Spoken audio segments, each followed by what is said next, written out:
Hello, I'm Michelle Leduc-Catlin. Welcome to episode 5 of season 1 of TruedUp, the podcast that invites you to be the change.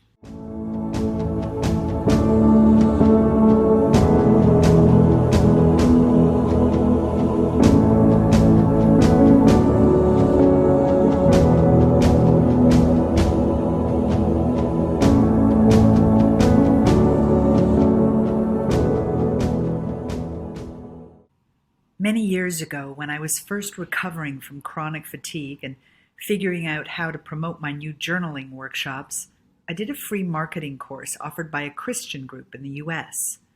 My coach was a pastor in the Midwest with a large family and a generous heart. When the time came for him to offer me their paid program, I wasn't sure what I should do. Rather than try to upsell me, he recommended I pray on it. At the time, I wasn't someone who prayed much, but on a mild spring day, I went for a walk by our neighboring creek, and I took the coaching. Okay, God, what's next for me? The answer that came was this: bridge builder. One of the gifts of 7 years of incapacitation was the stripping away of much of my identity.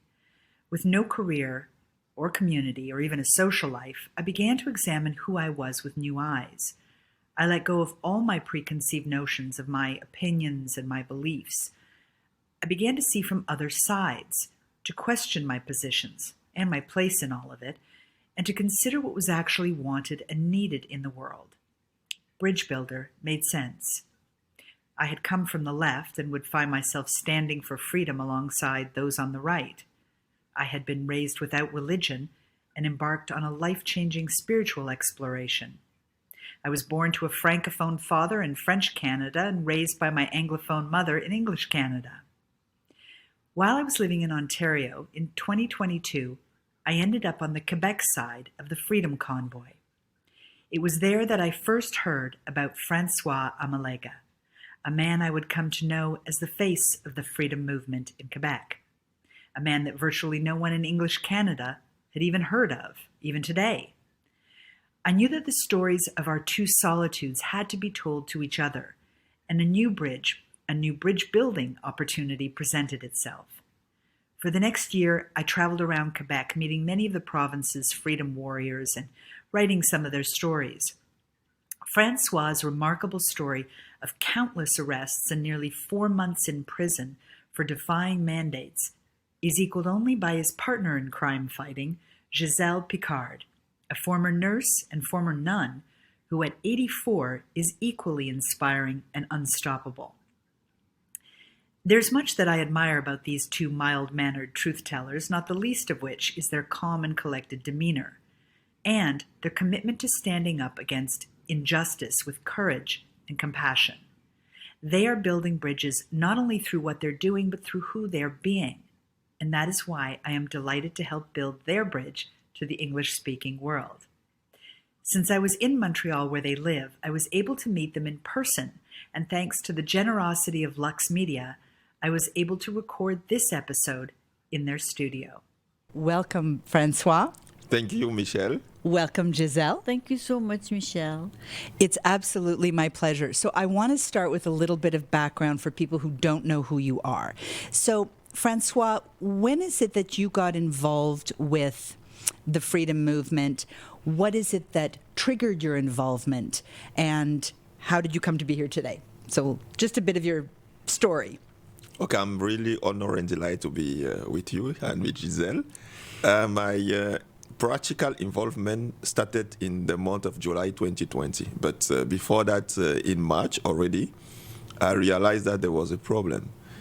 I didn't realize directly, because on the 13th of March, it is when the Prime Minister of Quebec, François Amalega, decided to lock us down. I believed him. When I saw the press conference, I thought that he was right, and I had confidence in him.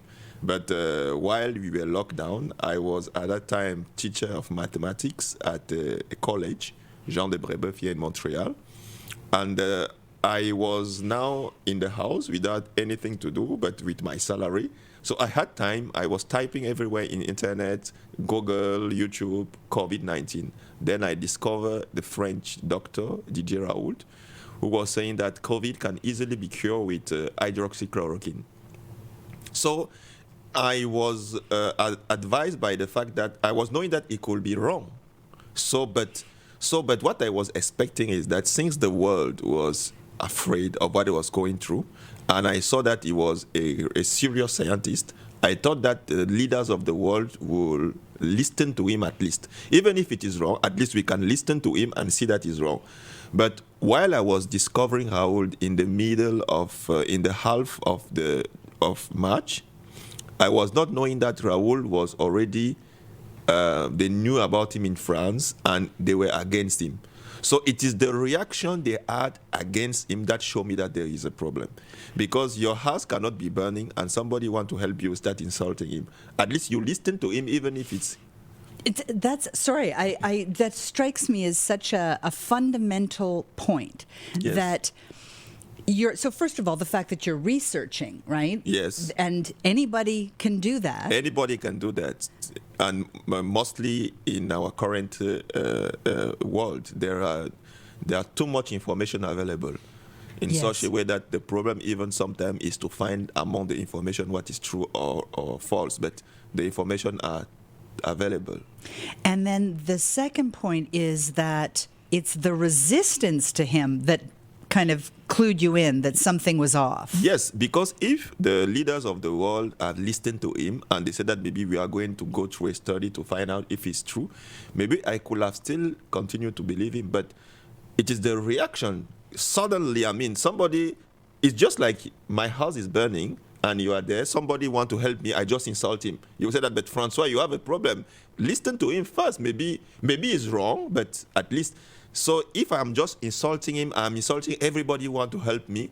You can ask yourself if I'm not the one who has put the fire myself. So that is the problem, the reaction they had against him. So that is why I said, oh, there is a problem. Then I was listening to the press conference in a different way. I could now easily see the contradiction. All what they were saying, it was not matching.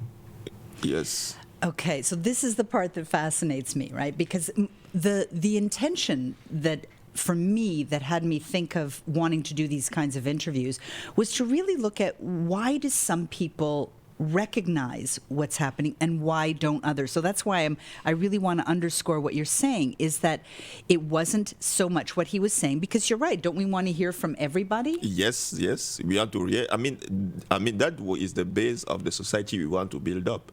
That somebody is going to disqualify himself because what he's saying is wrong, and we will know that somebody is saying something wrong when we can check it, not by silencing his voice. Because if now I want to say something concerning the biology, politics, or everything, if what I'm saying is wrong, if they give me a chance to speak, then when people listen to it, it can be easily be broken. But when they don't give chance to the people to speak, that is where is the problem. So based on that fact, and the fact that also that I'm a teacher, and in the classroom I want to convince. I don't want just to impose because I have the authority of the teacher. That is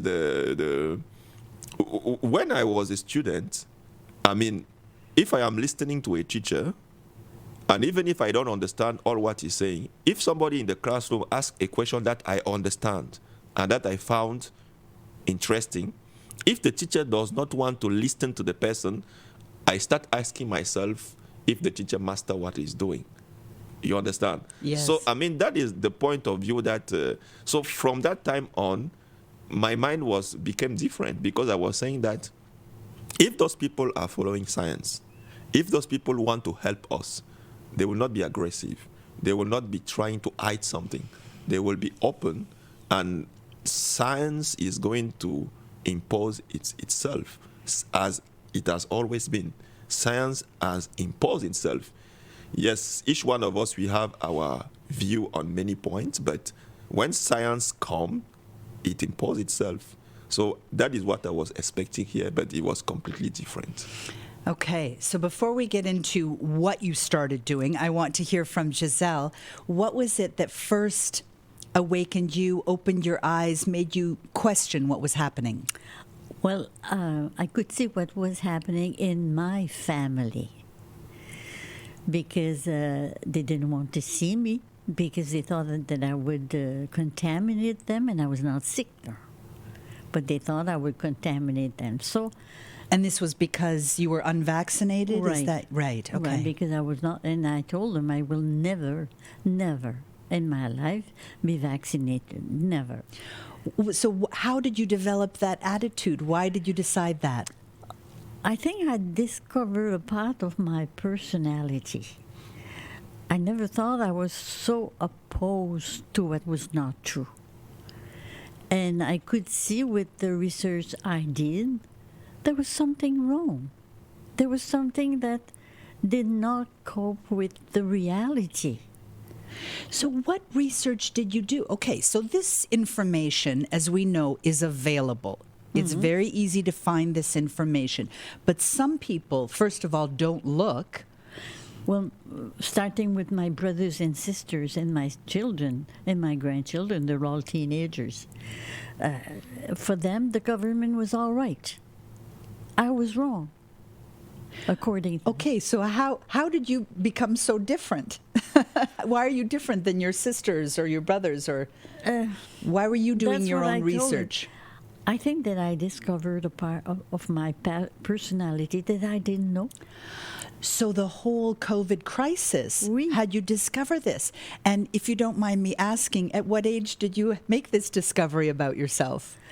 Well, if I look at my career, I was a nurse, and I had a senior citizen villa in Marieville. I was the only one in the family who had a business, and I liked it. I really liked it, and I think I'm fundamentally a person who wants to help, and I looked at what was going on with the news and everything, and I thought there was something wrong. Yeah.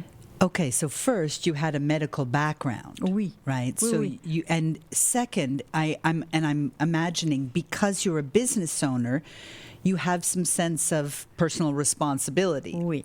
Oui. Okay, and this part of your personality, I'm really curious, and if you're not comfortable talking about your age, you certainly don't have to. I'm proud to be 84. You're 84 years old. Yeah, but I think that my body is not 84 No, or your mind. in my mind. But I think what's so impressive for me is that most people your age would have stuck opinions. Given up. They would have given up. They would already know. Yeah. So you discovered something about yourself. Yeah, yeah. And I knew there was something wrong. I knew from the researches I did. And when François asked me to join him in Quebec to protest against the curfew, I said, no problem. I'll be there. But he said, we might sleep in prison. I said, I don't mind. Okay, I want to wait on that for a moment. So I want to go back to how you started protesting. And the first protest was in July. I don't know the beginning of July, maybe. I don't know exactly the date or in the half. But I was not knowing because my Facebook account was mostly composed of people I knew in Cameroon, people I met in the university here in Montreal, some friends I had in church. So the people that were in the movement, I was not knowing them. Only one person that I met in one church. So one day, I think it was in the month of April or May, I saw that she was coming back from a protest, or she was going to a protest in Quebec. And so I said that, when was this protest took place? So she told me that, so that is what I heard, that there were some protests. Then when I saw the next protest, I directly jumped in. I went into the protest. Because for me, I realized that many people were sleeping. Many people were believing what the government was saying. Mm-hmm. And not only that, many people were afraid. So I realized that there is a need of voices to be heard. Why do you think, now, does your background have anything to do with why you recognized, why you weren't sleeping? Like, what is it you think that has some people be asleep or trust the government to that extent and some people don't? That is a deep question. And personally, I think that one of the things is, first of all, my religious belief has an importance on the fact that I am a science student. At least I studied mathematics. I went through I didn't complete my PhD because but I was almost completed, and I am thinking to complete it very soon. But I was when I was in secondary school, in high school, in university, I did chemistry, biology, things like that, but I was not mostly doing mathematics and physics. So I know that science is rigorous, serious, and all those things. But there is something they were speaking about, the evolution theory. So that one, I didn't believe that was science, and I was reading books of scientists that were denying it. While at the same time, there were society that were pushing it, saying that it is science, and if you deny evolution, you are not a serious person. So I could see many other scientists that were denying it, many serious scientists that were denying it. That one showed me at first that there are things in science that are pushed by ideological groups, not science. I mean, they just put it. So that one at least prepared me ahead before that. And also, the death of Kennedy. I have seen many movies and documentary on that. And for me, I'm not a specialist in ballistics, but for me, it was obvious that it is impossible because the official report was that only one man, Lee Harvey Oswald, just one man has prepared and killed the president of the United States.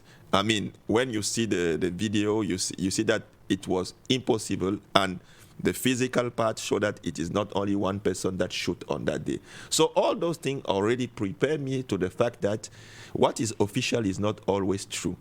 And the 11th of September was, at least that was too much to say that a group of terrorists just succeeded to enter in the United States and all. So all those things I was already aware from the fact that the government is not always saying the truth. Science is easily manipulated. But despite that fact, even now, I always put a distance between my feelings, my beliefs, and facts. I always do that effort. So even though the government was speaking about the virus, I didn't jump directly into the fact that is wrong. At least I tried to put a distance to see that I don't want just to proclaim something without having facts. So while the government was telling us that the virus has come from China, coming from a pangolin or a bat, at least I was giving them the chance that maybe they are right, maybe there are things I don't understand. Mm-hmm. So when they decided to lock us down to reduce the spread of the virus, even at that time, even if it was a bit, how can I say, it was surprising, but at least I said, let us give them the chance. But it is mostly what they did, the reaction they had to Raoul, that I said that no, it can't be true. It can't be true. Then I started seeing that there were contradictions and many other things. So at least there is a bit of background that was showing me that there is a problem. He has a scholarship to do a postgraduate, a postdoc. So when he finished his postdoc, he was having possibility to go either to do research or to work into a pharmaceutical company. I told him that for me, I think that it is better to do research, to continue into the research. I mean, he himself was aware of that the pharmaceutical company are using human beings just like lab rats. Lab rats. Mm-hmm. But finally, he went into pharmaceutical company, and he got the vaccine. At the time I'm speaking, he got the vaccine, but under pressure. So really, what you are pointing a good point. Many people were not trusting pharmaceutical company. They were not trusting politicians. But what we are surprised now is that a group of people But I think there is something to do with the fear. I think it has 100% to do with the fear and emotional manipulation. Yes. I was listening to, is that your experience? Of course, and what I found difficult during that time is that I could not discuss anything about what the government was imposing to the people. I could never discuss that, either with my brothers and sisters, my children, and my grandchildren. And prior to this, you could discuss Yeah. other things? Yeah, yes. Yes, it's very interesting. I know that one of the reasons we're put into this state of fear is because when we are highly emotional, we are at our youngest. Yes. So we're reacting as our youngest self. So it brings us back to that childhood fear. Yeah. And I think They were threatening us. Not only they imposed fear, but they were threatening people because they were saying that if you go and meet your mother, you will get a fine. Yeah. If you are more than this number of people, you will get a fine. Yeah. They were not only fear of the virus, but they were threatening us with fine. And not only that, you were considered like a bad person. Yes. yeah, definitely Yes. there was a lot of Yes. moral judgment. Yes, one day my sister called me. She said, I fell on the floor and I cannot get up anymore. Can you give me a hand? I said, yes. So I went to her house and I washed everything. And her son, who is an actuary, he said, has my mom had a brain attack? I said, no. I said, it's a secondary effect of the vaccination. He said, ho, ho, ho, ho, ho. They would never believe and admit that they are sick because of the injection. Never. Yeah, you're pointing to a whole other issue, right? So first there was the fear The fear. that had them obey, but now there's a sense of denial to even consider. So it goes back to what you were saying about even considering another viewpoint. I think that pride goes in also. I mean, when in life you have made some choices, and you need to be humble to realize that I made a mistake. Yeah. And I think that one You is would never. also entering because we have been in serious debate with many people, and going to the extent of taking the vaccine needs real humility to say that I was wrong. So among the people that are now, there are many people that are really afraid. And you need to realize that among the people that are popular, like artists, journalists, many people know that if they speak about some things, they will lose their dignity in the Yes. society. Yes. Yes. Many people are afraid that their image should appear in the screen of a TV and they should be considered like non-intelligent person.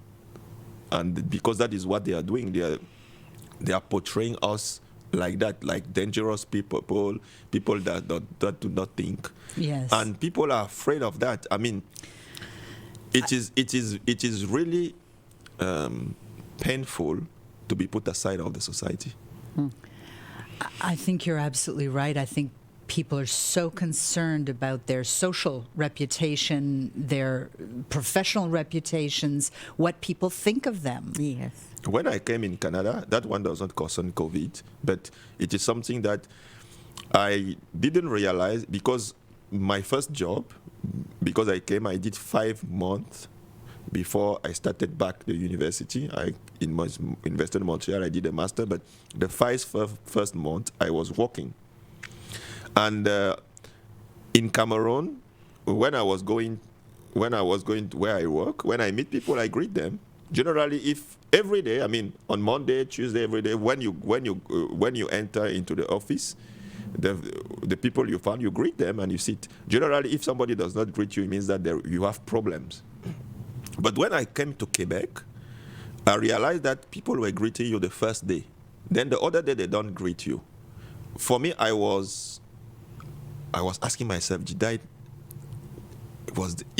is there any problem? Did you offend somebody? Did I offend? But it is later that when I saw a guy coming from France that had the same problem, that I realized that I was not having any. It is just that in Quebec, they greet you the first day of the work. They don't need to greet you every day. But at that time, when you feel aside of the society, it is painful, because in your mind you are thinking, what have I done? What have I done? What have I done? So being outside of the society, even if you are, it is something that is seriously painful. And they did it with the COVID. They knew that, Yes. that if you put somebody out of the group, it is seriously damaging him. And they did everything to put aside of the society the people. And the artists that were against, they were telling everything against them, putting them aside. Everywhere. When I was at Brebeuf, when I was speaking with the people via Teams, people didn't want to speak about it. People were afraid, just afraid. Oui. And that was your experience as well, Giselle? Yes. We couldn't talk about it. They denied it. It can't be possible. They would never believe that the government would do something like that to hurt them. But that was the reality. Why do you think that? So you weren't afraid of being ostracized. You weren't afraid of being put aside. For 2 years, because usually on Sunday evening we have supper together. But it was impossible for 2 years. That I find it really hard, really hard. Now everything is over, and we still have supper on Sunday evening. But what was it that had you? What was it that had you stick to what you knew to be true? I think it's my faith. Because going to the little Christian group where I was going, it fed me. And naturally I found it, because I'm a family woman. My family is my sisters and brothers and my children. I have twin boys, and it's important for me. To me, it's the base of the daily life. So your group, your Christian group, they stayed together during all of this? And we could talk about it. Well, see, you're very fortunate, because not every community was like that. Yeah, we could talk, and I could cry, because sometimes it was hard to go through that period. Do you think you would have been able to stick to your guns if that group had not been available? Oh, that's a big question. It helped me so much, because we could talk, I could call, I could cry, and, we could see what was our reality. We could talk about it. Yeah. That was important for me. I want to go back to how you got involved. So can you just kind of give us a background? So you started going to protests. You met at a protest, I'm guessing? Yes, Okay. but later in 2021. Okay. Yes, because my first protest, during the whole summer and the fall 2020, we had many protests. But before going to that, there is something I want to say because I realized that when I was a teenager and a young adult, even though I was aware of the fact that some part of science can be manipulated, I remember that concerning AIDS, we were told that if somebody said that he has cured AIDS, he's not a scientist. And I believe that. I was believing that. It is even during COVID that I realized that AIDS was also a scam, like COVID. And even for the vaccine, even when I started protesting, I was not protesting against the vaccine. I was protesting against the COVID vaccine. So Yes. for me, the other vaccine, they were not. It is because I started reading and seeing video and speaking with people concerning the vaccine in general that I realized that the whole vaccine is a scam. So I realized when I put myself in the head of a teenager who is playing basket, is in a college or in a secondary school, and they tell him that if you don't get vaccinated, there is nothing you will do in your life, because what he can do is doing, or because I was teaching in Brebeuf, I could see that many people there, it is an elite school. They want to be medical doctor, top engineer, and all those things. If you don't speak the language of the government, already you're putting yourself aside. Yeah. So even the people that were feeling that there is something wrong, they knew that going against is destroying your career. And since there was not a hope of what the future is going to become, many people submitted themselves completely. So that one is really deep to see that the future, there is no more future for people. I think particularly for young people, Exactly. who cannot see a future beyond the next couple of years. I mean, 2 years for a teenager is like a lifetime. Very important. And at that time, we were not even knowing that it will be 2 years. Yes. At that time, they were saying that until the vaccine comes. And when the vaccine comes, they were already preparing us that there will be some other shot. Yeah. I mean, the confusion was complete. You were not knowing if there will be a Christmas, if there will be, I mean, people were in the state of total confusion. So I can still understand the people, even now, that don't understand it, because there are things in their life that they realize that if I touch it, I have broken everything. I know somebody who is working in Microsoft, and at least I could realize that when I was speaking to him about that, I was shaking something that is very hard. So it is better for him not to look at it, because he was working in he is working in Microsoft. He has a good salary. I mean, he has a successful life. Even if he resigns from Microsoft, he will still have money, but what is going to happen is that he will have to rethink his life. Do you understand? I understand completely. It's just like if somebody can spend $1,000 per week without being afraid. If he resigns, he will be obliged to think of his life by spending maybe $200. That change is enough. It's too much, and even the people around me will not have the same respect again, because you were an engineer in Microsoft. You understand? But working in Microsoft, you don't have a chance. You have to get the vaccine. Yeah, go ahead. I don't agree with François Okay. about Good. that, Let's have a debate. Okay, great. about vaccination. Okay. My grandson, my dear grandson, he was born perfect. When he was 3 years old, he received this terrible vaccination of measles, smallpox, and la picote. And 3 days after, I babysat him. But when you are in the medical world, you cannot imagine that those you love can be sick. You cannot imagine. So he kept saying, "Mommy, water, mommy, pee-pee, mommy, water, mommy, pee-pee, mommy." And he told me, he said, because he had started pee in his bed, which was perfect. And he told me, he says, "Mommy, when the little one," he was 3 years old. He said, "Mommy, when the little one pee in his bed, Mommy, it's an accident, Mommy. The grandperson must not get angry." And he was only 3 years old.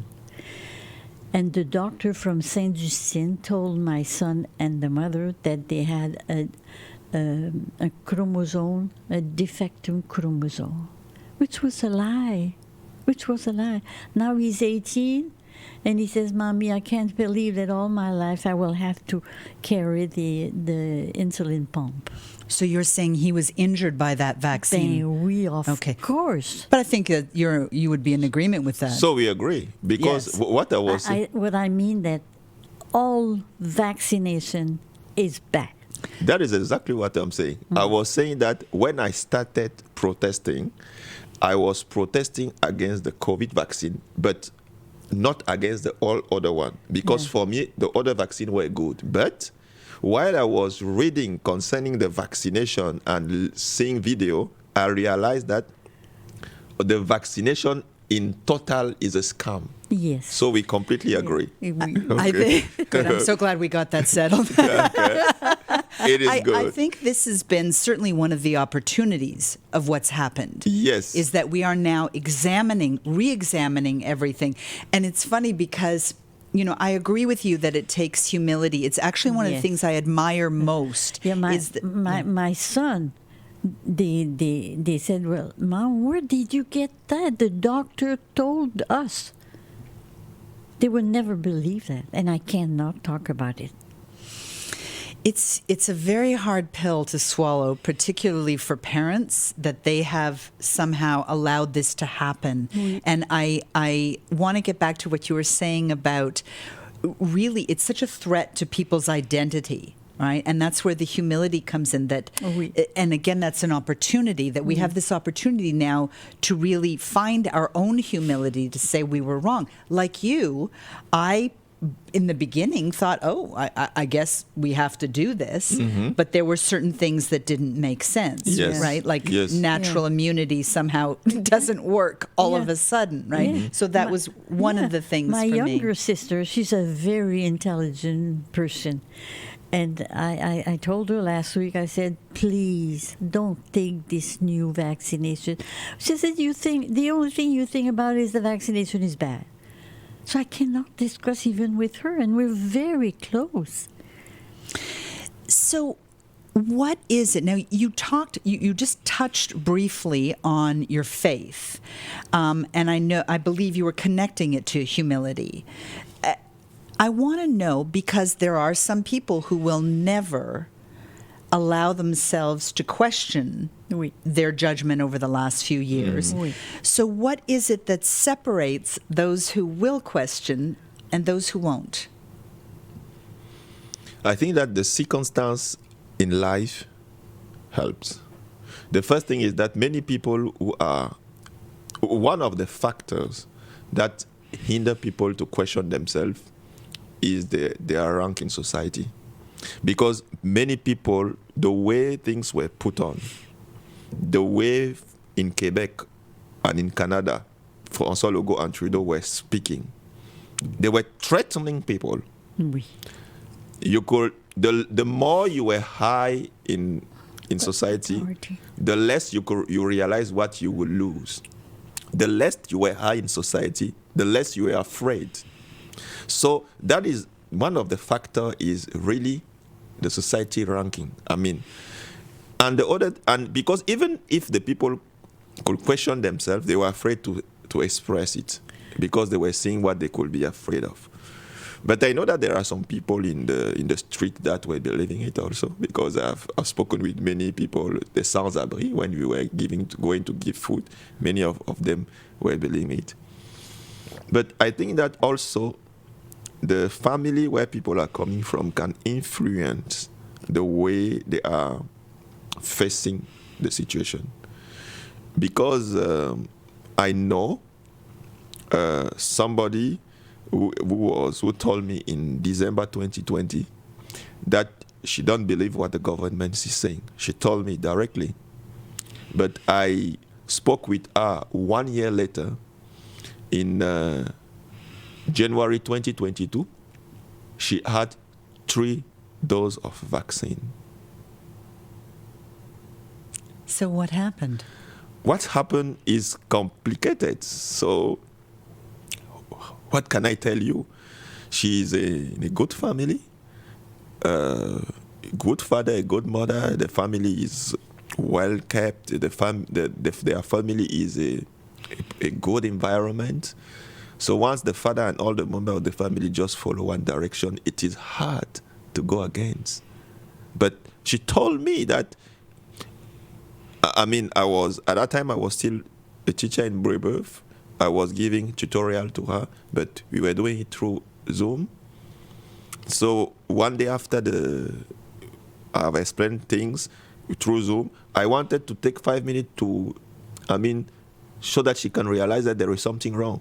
And when I started speaking, she saw me coming. She told me that, yes, she don't believe what the government is saying. She's following people, some Quebecois that live in Mexico, and they are telling that there is nothing, the life is normal. So at that time, I wanted to convince her, but I didn't. She told me, no, she knows that the government is wrong. But 1 year later, she had 3 doses of vaccine. So I think that the family is also, when people have had a good life without any disturbances, everything has come at the given time, and there have not been a special scandal around them. The government has always been, everything has been working fine. That person sometimes is not prepared to fight because everything is all right, I think. But it's a difficult question. I mean that one needs to be to studies needs to be done on that and to know. This is why we're here. Yes, to have this conversation. We need to figure this out. To know why people react differently in front of a situation, and sometimes maybe I'm wrong there, because sometimes those people are in the same family. That is yes. Yeah. Well, here we have the perfect example. Yes. Last Sunday, I was at my son, and my daughter-in-law, she's a pearl. But I don't realize that I'm talking about the situation. So I said, Mom, don't talk about that. So here's your own son. Yeah. So clearly you've raised him in certain values. Yes, and he's a very intelligent man, because he was one of the foremen in the new train, le REM. Okay. He was one of the first foremen. He's very intelligent. But what regards the government, it's a big zero. It's interesting because this certainly hasn't bypassed intelligent people. We know that people who are very intelligent have certainly bought into this. And I think you're onto something with the status and what there is to lose. Yes, many people does not want to look at it. I mean, when you realize, what will I lose? And people are afraid. Okay. I think that what will kind of change their mind is when one of their family. I think you're right. I think people need to experience it on a very personal level before they'll question. And yet, some people still are not questioning. I had lunch with a great friend. He was a director of personnel in a big international company last week. And he's completely closed. He spent winter in Mexico, and he says, if I have to take, he's vaccinated 3 times. And he said, I will take the new vaccination if I have to. He doesn't want, and he said, we will not talk about it. Yeah, this is part of it that people don't want to know. Again, I think it comes back to your identity. It's why I admire people like Dr. Asim Malhotra, who was for the vaccine, promoting the vaccine, and then was willing to look at the information and change his mind. Yes, that is a part of the people that mostly impress me. People that can realize that they were wrong and they express it. Yes. Yes. So what had you stand out? I mean, family means a lot to you. Yes. Do you have family members who... But my family is mostly in Cameroon, so they have not gone into all those things. Yes, they were... Because the people in Cameroon and in many African countries didn't go through what we went through in Quebec. I mean, they were locked down maybe for 2-3 weeks. Then after life became almost normal because the government were not having the choice. In Quebec, in Canada, the people were receiving the CPU. Yes. And that one, it was a way of corrupting people, because I know even the story of, I met a boy in a protest.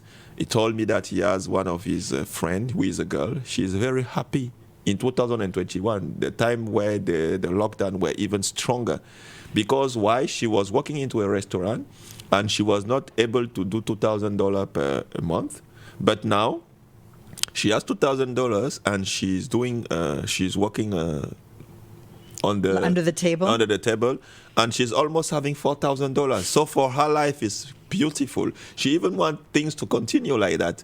So you see how people were corrupted by that, and so people were easily obeying. But in Cameroon, for example, if you lock somebody, many people does not even have a bank account. So when the government close everything, the government were not giving money to the people. So just imagine that somebody is in his house with a wife, maybe 6 or 5 kids, and you lock him down for 1 week. maybe they have some things that they were maybe in the house for a week or two, but after that, there is nothing. The children are hungry. The wife is hungry. He is hungry. Right. So I mean, they can't afford COVID. if by going out he will die, by staying in he will die. So people the life became normal, and the government knew it, so they could not force things. If not, he will provoke, because it is not even a question of taxes. So it is the base on just hunger. So life became normal, and people realized that there were nothing so scary. So it was different for them in Cameroon. So yes, maybe people could be afraid in the beginning, but they didn't. They have not gone through the same intensity. Okay, I want to ask you about Valentine's Day. Yes. Because again, people who are watching don't necessarily know this story. Now, you were protesting curfews, you were protesting lockdowns and mask mandates. How many times were you arrested? I cannot count. I need to sit down to count, because in 2021, from the month of March to the end, I was almost every week I was arrested. Almost every week, because we were challenging the curfew in Quebec and in Montreal. And every time I was challenging the curfew in Quebec, I was spending a night in prison. So let's say from March to May, I was almost every week arrested. But I was arrested many times for many other things. Okay, so tell the story about Valentine's Day. Okay, before the Valentine's Day, I want to say that from the summer of 2020 to the end of the year 2020, I went in many protests. I've never organized a protest at that time, but I was participating actively in protests in many aspects. Yes, there were big protests that were organized by Fondation, Melgoye, many other people. There were many protests that were organized, and I was participating in all those protests. And in the end of 2020, there was a big protest in the 20th of December. That was like the last protest not the last, because there was another protest on the 21st, a small protest, but I was also in that protest. And my first COVID ticket, I had it on the 19th of December. There was a protest. I went into that protest. I had my first COVID ticket for not wearing a mask in a protest. My second COVID ticket, I had it on the big protest of the 20th. In that protest, the policemen came and they really hurt us. Yes, it was a very, very big protest, and they came and they really hurt us. So I had my second COVID, and the third one, I had it on the 21st. There was also a small... Let's just stop there for a second, because I'm thinking, there was a level of violence here in Quebec. Yes. That not everybody in Canada experienced. Yes. So just say a little bit more about that, what they did. The protest started from the office of the Prime Minister in Montreal, and we marched onto the Parc La Fontaine. And there we gathered. It was in December, so there was the winter. There were thousands and thousands and thousands of people. So when we arrived at Parc La Fontaine, there were speeches that were going through. But when we arrived, the police was coming and taking people. And many people they were even arresting were having masks on their face, but they were saying, you have not put it well. I mean, they had a strategy to just break the protest. And at that time, there was like Dave Leduc, who was a martial arts. Yes. Yeah. They even attacked him, and there were like 70 policemen that attacked him seriously.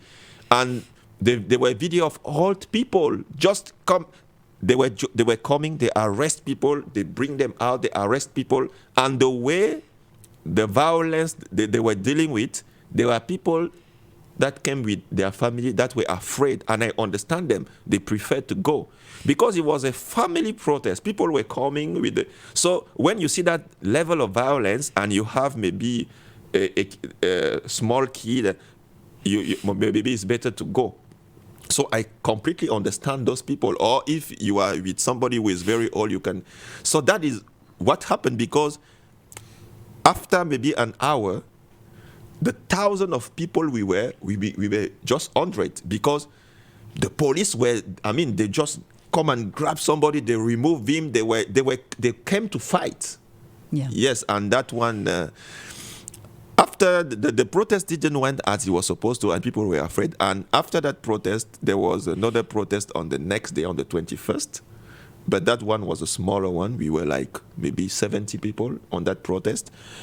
And I was arrested 3 times by the police, but they didn't bring me in prison. But because of mask, they arrested me 3 times. We strongly believe that we need to go out. People need to hear something. People need to hear that there are people that are against, because everywhere people were submitted.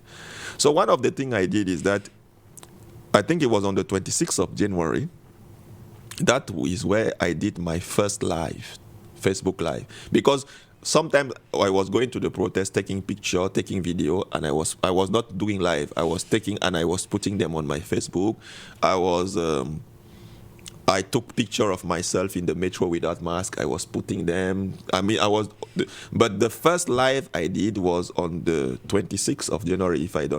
I went into the police station. There was a big police station close to my house, like 10-minute march. I went there to tell them that I'm not respecting the curfew. I want you to put me in prison. But on that day, I didn't meet any police. I went all around. I could not meet.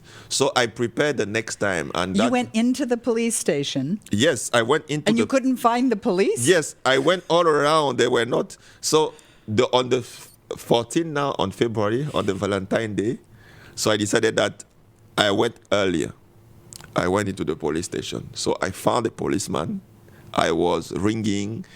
He was busy with the job. And I think he was having more serious things to do. Because Really? Police had more serious things to do than worry about masks and curfews. I think that if the government didn't push them, they would have not taken care of that, because there are serious things to do than to be going behind people that is not wearing mask.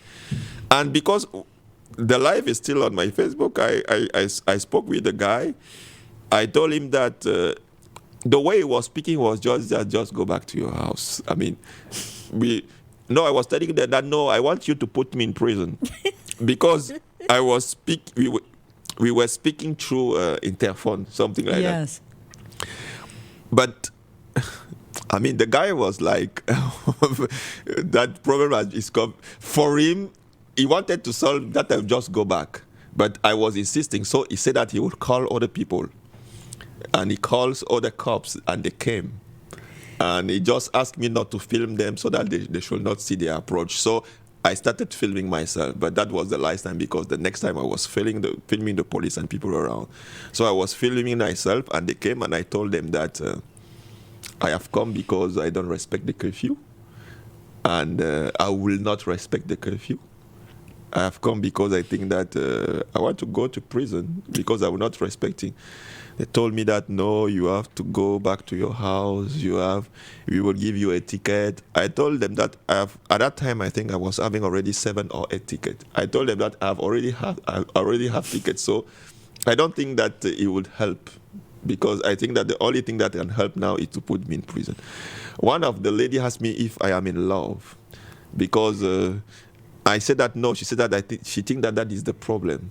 Because if I was in love, maybe I would have been with my wife and not be such a troublemaker. Yes, and it is cold outside. Maybe that is the problem. I told her that my love is in prison, and my love is freedom. So I want her to put me into prison so that I can go and meet my love. My love has been put in prison.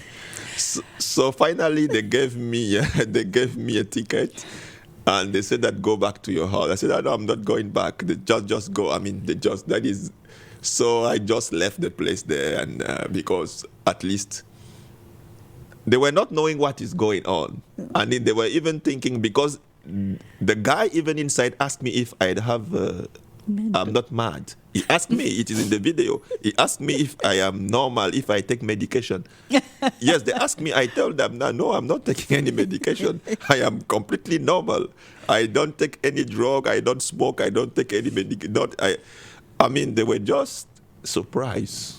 They didn't know. It's a very bold move. Most people, even people who are standing up against, these kind of draconian rules, aren't going into the police station to ask to be arrested. So you have a particularly fierce commitment. Where does that come from? But what I want to say is that for me, I think it was important because from the protest of the 20 December 2020, I realized that the resistance remained on internet because there are many people that are doing good broadcasting, but I realized that that one was remaining only among us, that we were already understanding. So, and I realized that the fear was increasing. The fear was increasing. And some few of the people because I told you that from January to that time, we were having some few protests, 25, 30. And among us, there were some people that wanted to be violent. I mean, when we were having protests, sometimes we were having problems with the police. But I was telling them that those policemen, they are just trying to do their jobs. They are not the problem. Our problem is François Legault and the government.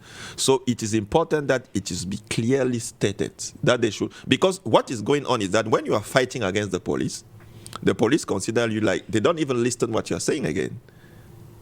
I mean, you have to be in the state where you are able to pass them the message. They must be able to listen to you.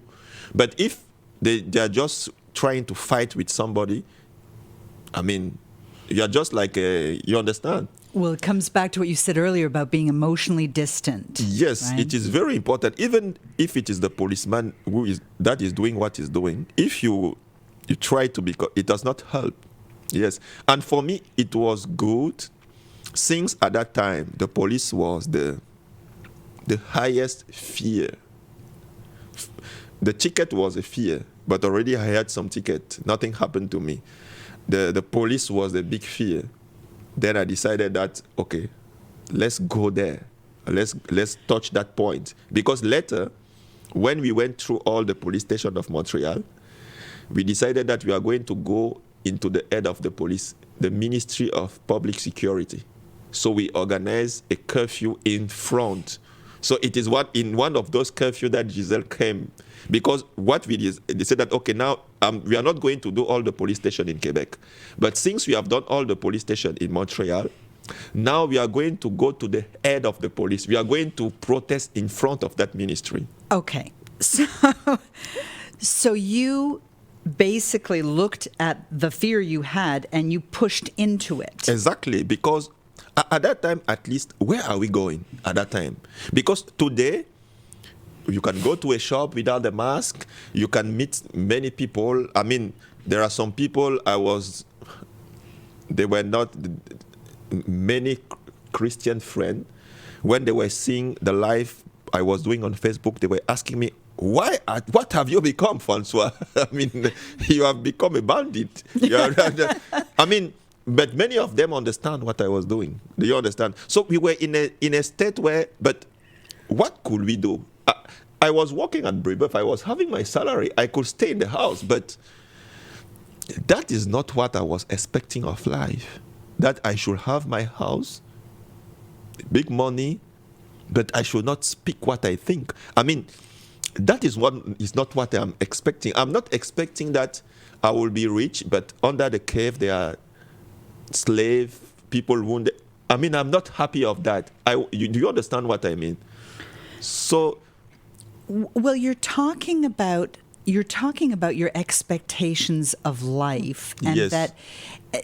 So your expectations of life, of yourself, were higher than just complying. Yes, I want to succeed in life. I want to be a good teacher. I even want to do research in maths and finish all those things. But I don't want to do it by crushing somebody. I don't want to do it with the sense that I am just, how can I say it? That they are destroying people around, I'm just lucky. No, I want at least that everybody should have an equal chance, that truth should be there, and that the one that is best succeeds. Do you understand? Yes. Not that we should be in a, how can I say it? That, yes, because that was a bit the sense. You have a job, you don't have any problem, but that is not the goal, that is not the expectation. Do you understand? Yes. Yes, so that was, and not only that things were wrong, it was, at that time, in 2021, it could already be easily seen that things were wrong. Because, I've said it many times, I was completely ready to forgive everything after the first lockdown. Because I can imagine that some politician can be frightened by scientists and take emotional decision. Even though today I know that all of them were in the same game. But I can imagine that a politician can be sincere and he is frightened by people and he take a bad decision. But after the first lockdown, so meaning that by August and September 2020, the second lockdown does not have any sense again. Because in a part of the summer, we could see that people, because for some few weeks, life became a bit normal and nothing happened. Yes, because there were a small opening and they lock us down again. So at that time, at least, there were already too much information showing that there is something, the first lockdown, we can easily forgive. We can easily pass through it, but now you have gone too much. You have gone too far. Okay. There's a couple things I want to touch on, and I want to hear from you about this as well, Giselle. So first, why do you think that you had the capacity and the commitment to focus on your values rather than just your personal circumstances? Because like you said, you had a good job, like you're not suffering, and you were willing and in fact did sacrifice your job in order to stand up for what you believed in. I think there's so many people who could see that there was something wrong, but they weren't willing to make those sacrifices. Yes. What is it that for you had you do that? What is it that had you face your fear of the police? Like, what had you step over those things? At least at that time, the future was black. And what was the next thing to do? There were many people that were thinking about strategy, what can we do? But at least it was not working. It was time for me, I think, that we have to leave social media and we have to go to the ground. And there was really a need that the movement, because there was a big movement that started in the summer 20, the people like André Pitre, La Fondation, many people, they started a big movement. I mean, we could see the people, Mel Goyer, Dan Pilon, yes, all those people. At that time, it was not yet, it was in 2021, but at that time there were many people, the Alexis Cosset, I mean, there was a big movement that started in the summer of 2020. And I was going in all those protests everywhere. And it was good in the sense that remaining peaceful, people could realize that what happened is that in 2021, in January, I had a sense that people were afraid and remained. So I think it was good that something should happen, that we go back into the street again and people should know that there is a movement. Because at that time, many people around me were taking the vaccine because they were afraid. And the future was black, and I decided I have to go out. I have to do something. And I think that if the people, the majority, realize that is going on, and if you have many to disobey, we can change things. And that was the base. If we are many to disobey, we can change this. And it happened in history already. It was not something that we invented. It happened in India with Gandhi, with what they call the Salt March. They were able to change in front of a powerful army, the most powerful army of the world at that time, the England army. They were able, people without any weapon, they were able to change things. It happened in America with Martin Luther King. The minority of black people, they were able to change things. They were not able to withstand the police or the army. So for me at that time, we were left at ourselves. We needed to do something, but we could do it if we remain peaceful and we stop disobeying. So that is why I was saying that the barrier that was in front of us were the tickets and the police. So if we were able to challenge them peacefully and to cross all those barriers, I was really having a high expectation that we are able to go through. Okay. I want to come back to the you might spend a night in prison and you being okay with that. Oh, yeah. Because you did end up in prison. Yeah. Yes.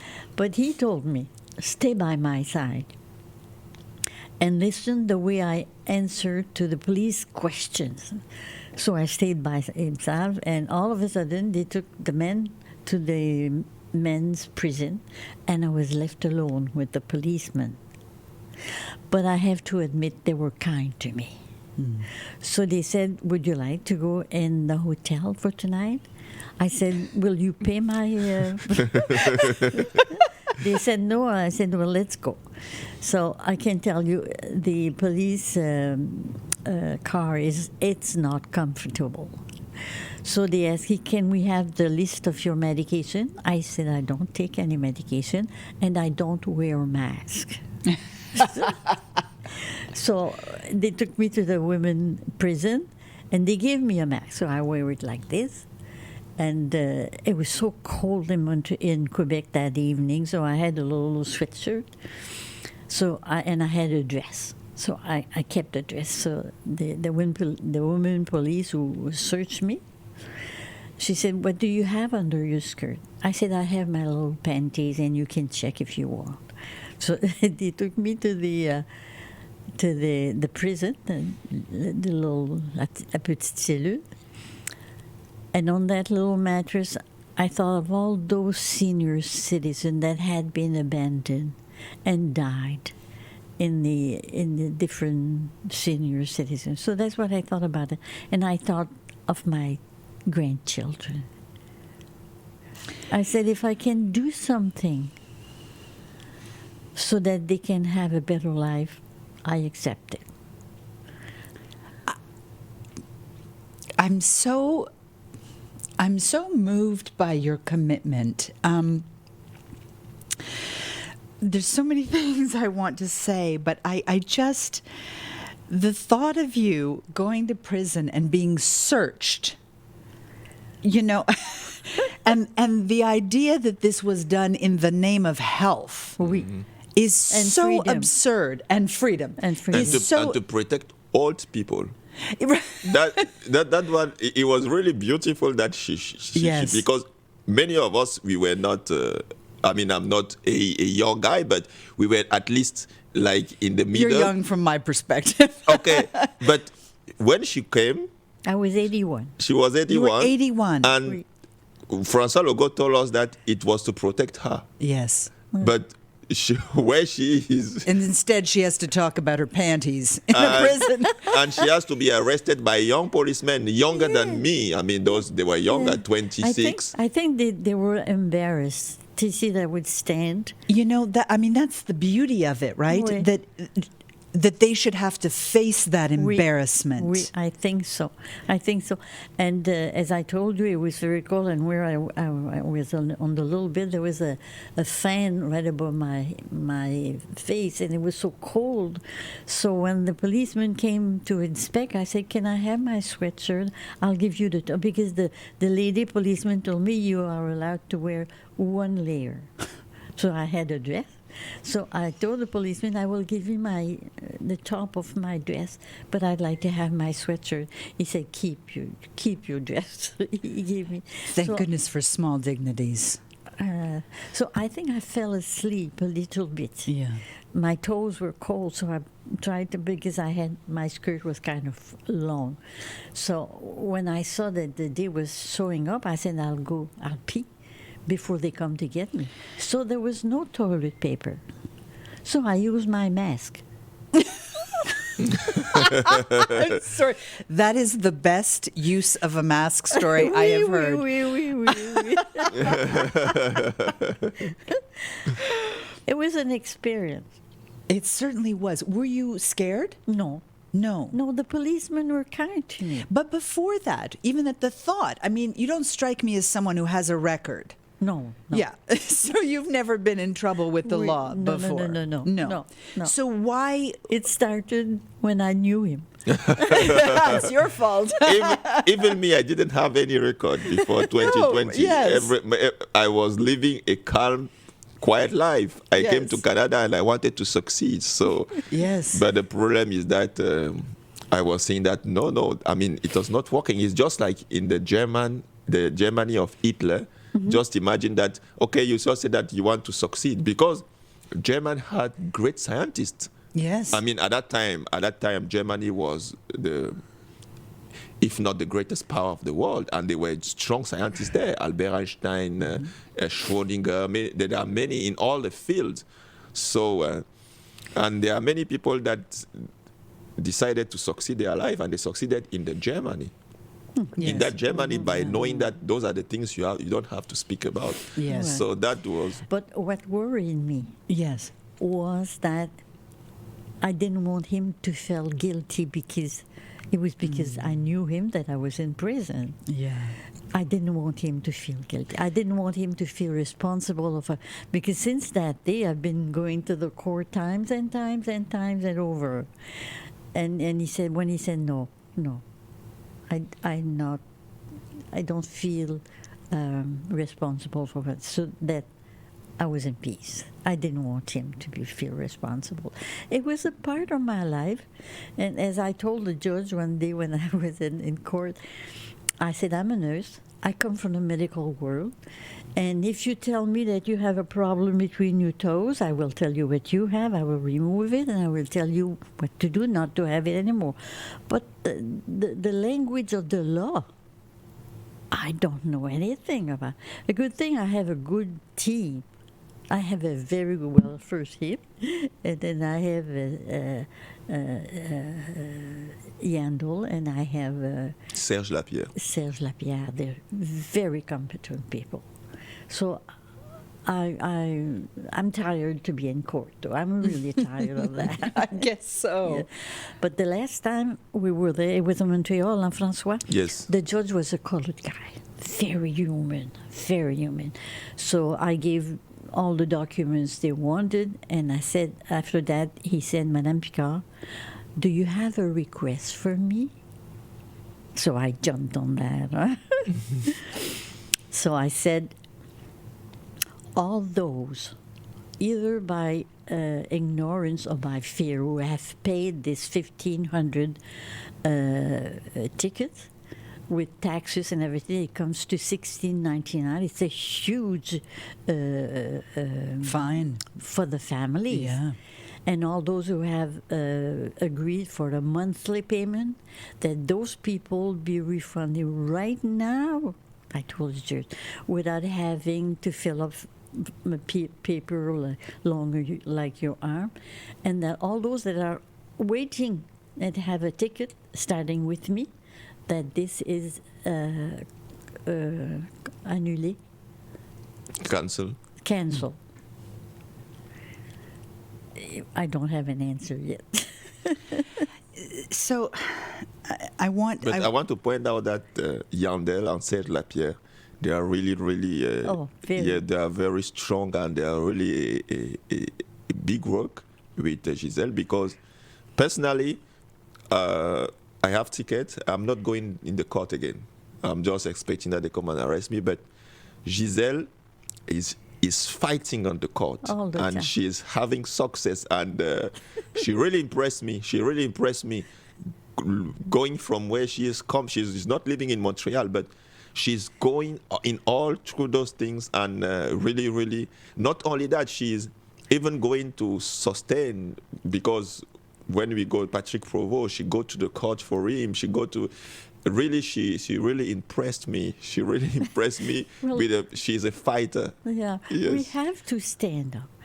We have to stand up for our children, for our friends, for the population. I mean, it's terrible what the government is doing to them.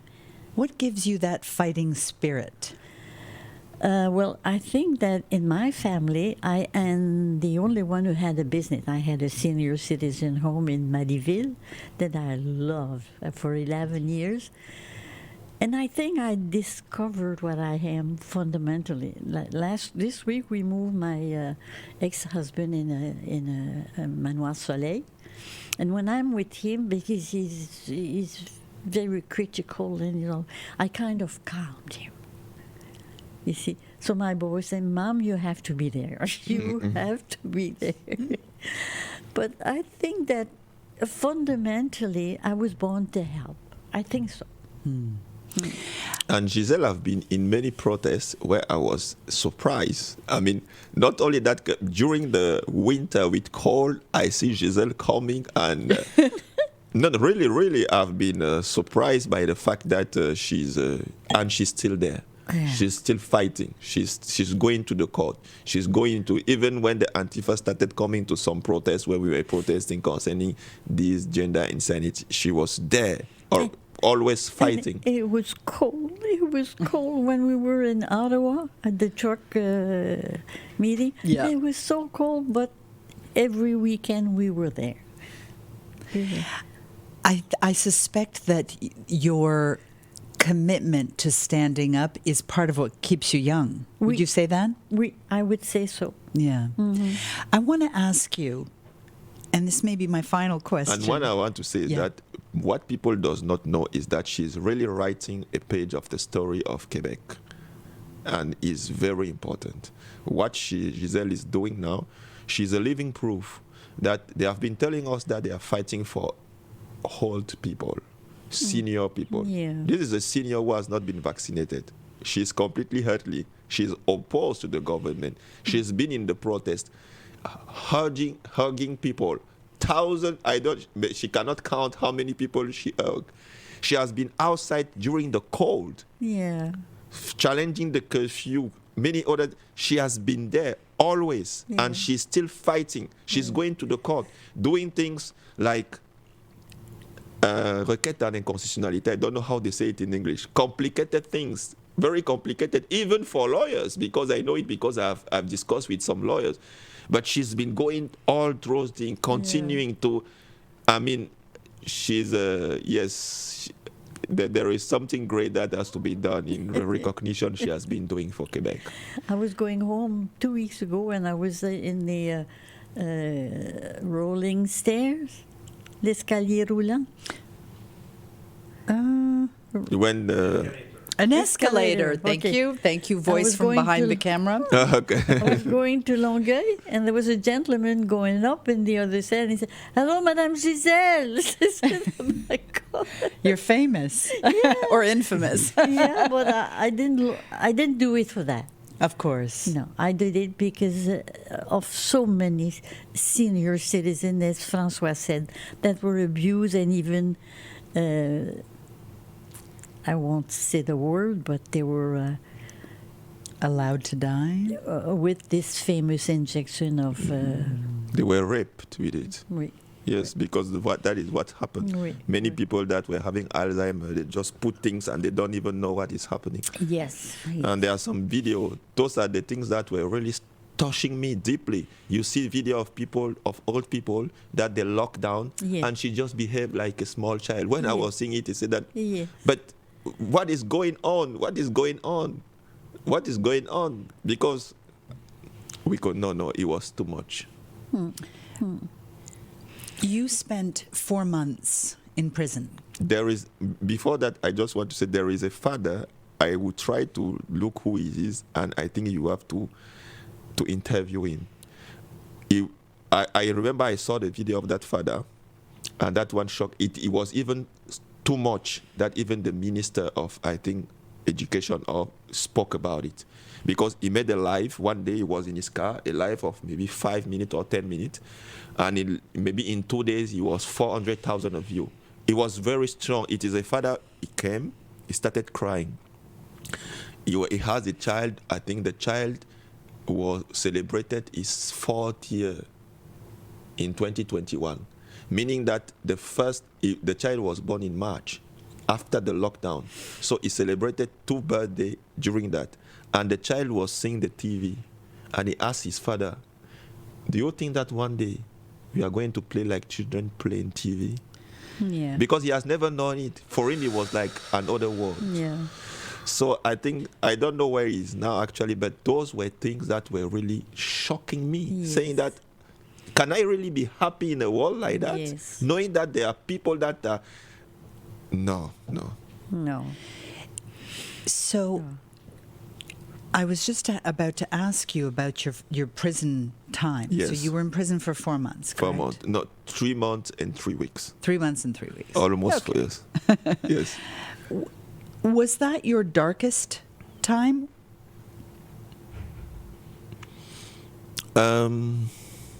Was that my darkest time? No. What was your darkest time?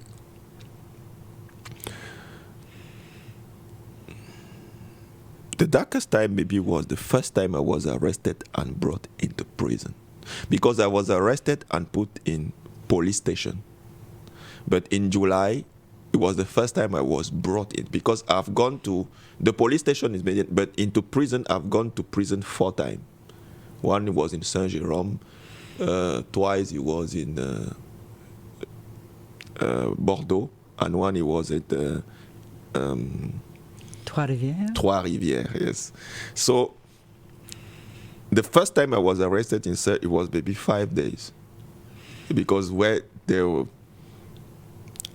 I reached another level of because it was not only police station where I reached another level, but that one helped me also because that one tested in my mind. I knew that I was ready for everything, but that one concretely, I realized concretely that yes, now I'm ready. And yes, that was one of, because what happened, I'll give you some details.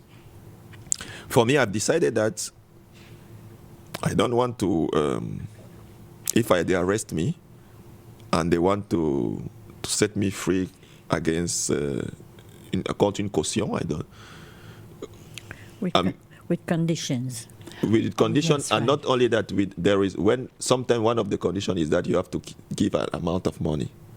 So I told, for me, with bail. With a bail, okay. I decided that if they arrest me, I will stay in prison. I will not go out. It is important for me. But what happened on that day is that they arrested me and they said that my trial will be in September, the 15th, I think. And that I have to go out, there is a bail, all those things. I told to the judge, okay, I'm not signing anything. I'm staying here in prison. Okay, so I stay in prison. I think it was a Friday or a Thursday, something like that. They were coming every time. They called me. Do you want to sign? I said no. Do you want to sign? One day they said that your friend have even given the bail. Everything is there. Do you want to sign? No. They're insisting. So I said that I want to speak with, there is a lawyer. He was the only lawyer I was trusting. His name is going to come back. Jean Dury. How can I forget his name? So I said that I want to speak with Jean Dury. So they called Jean Dury, and I asked Jean Dury, what can I do? And he's the one who told me that thing. So finally, they came again, and they said, I said I assigned. So I went out from prison there with that bail of $1,000. So from that time, that was not. I decided that it's finished. No more, nothing again. That is where. It was a very important time for me to say. It was very dark at that time because it was like in a new level I was reaching, and that one helped me, strengthen me. The next time I was arrested for those 3 months and 3 weeks, I could go out by 5 days later. because they wanted to give me a bail. I said that no. And even I was having many prosecution, and then they wanted to free me. I said that no, if I go out free without any condition. So, I mean, that, because from the 3 months and 3 weeks, I was already settled. That one, I was having an engagement on my head, but with what happened to me in July, that was already settled. I will not go out to be a prisoner outside. I prefer to be a prisoner in a prison.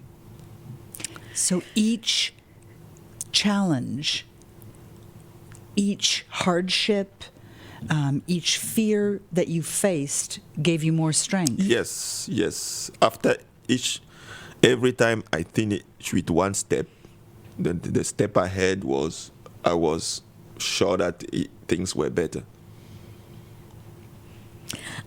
I have to tell you, you asked me where it comes from, my desire to help. I was a nun for 15 years. And I worked in Japan for 8 years in a leprosarium. What's that? Leper. Oh, my goodness. Yes. Really? Oui, oui. And I had a happy life, very happy life. And for certain reason, I quit. And every time I talk to people about my life, they always say, you should write. And I'm writing my life now. Oh, I'm so glad. Yeah. I look forward to reading about it. Yeah. Okay, the last thing is I want to know what you would say to people. So here's what I'm hearing. I hear the strength that you gained through all of these challenges, and I hear that rather than moving away from your fears, that you pushed into them, and this has, I think it's made you fearless.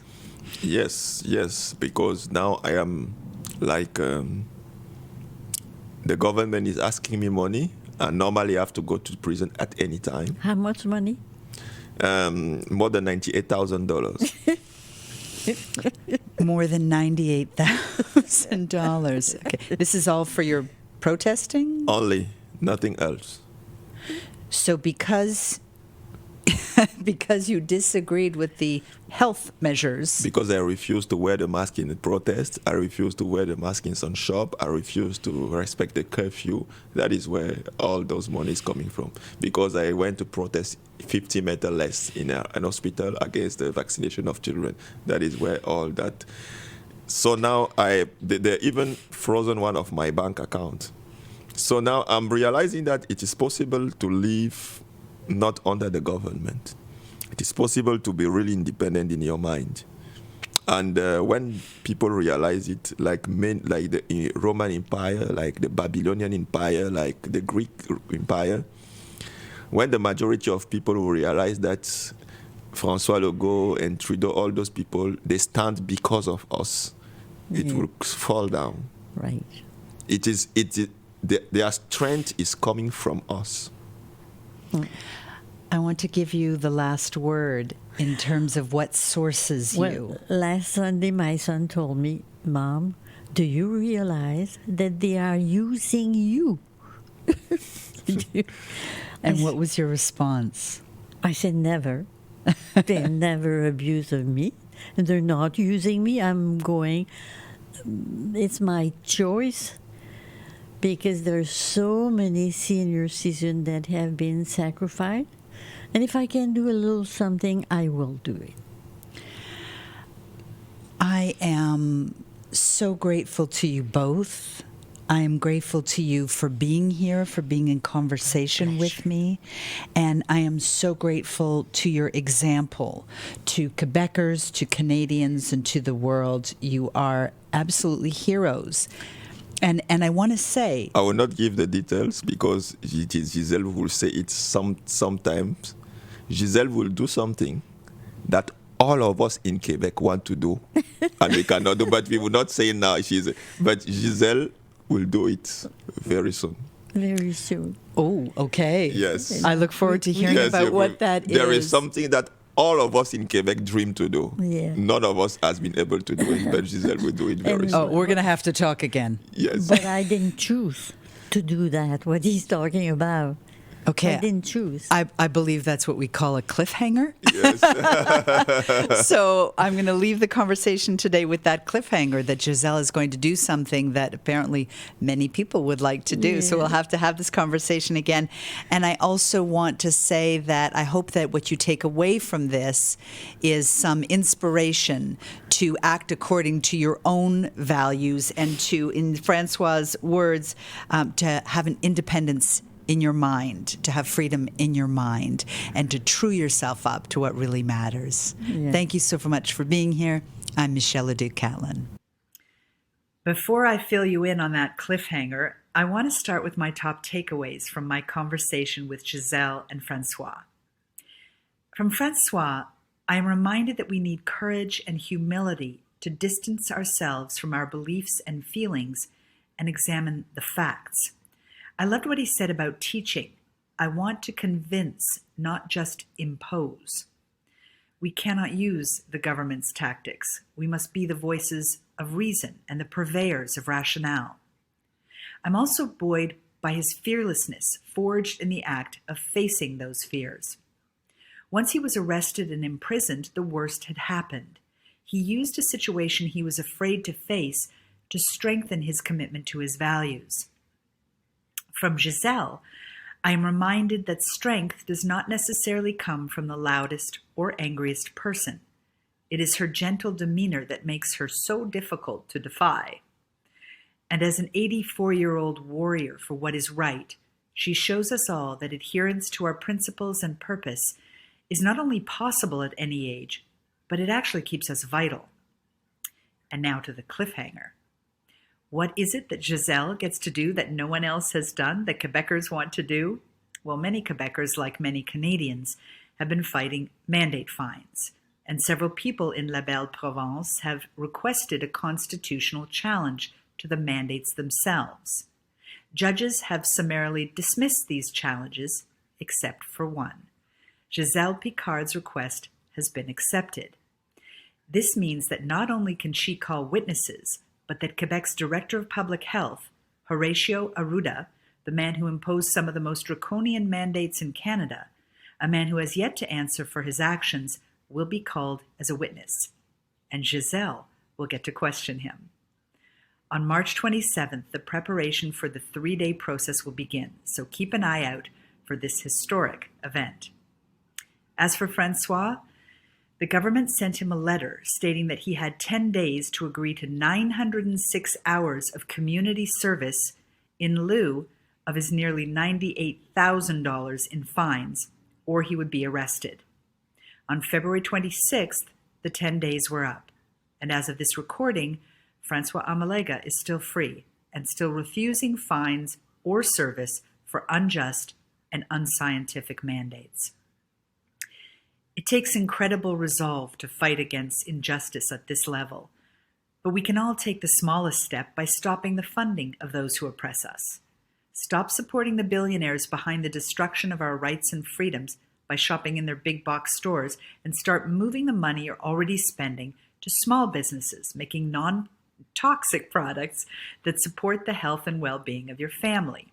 Please join me in the Switchaway Initiative. You can contact me through gatheryourwits.com and find out how to take this simple step. This is such an easy way to true up to our values by putting our money where our mouth is. And for those of you who would like to earn extra income while supporting this podcast, I am gathering a small team of ambassadors to help others make the switch. There has never been a better time for us to come together as a community. I'd like to hear your key takeaways from my conversation with François Amalega and Giselle Picard. Please share in the comments section, and please stay tuned. Be true to yourself, and remember that we are the ones we've been waiting for.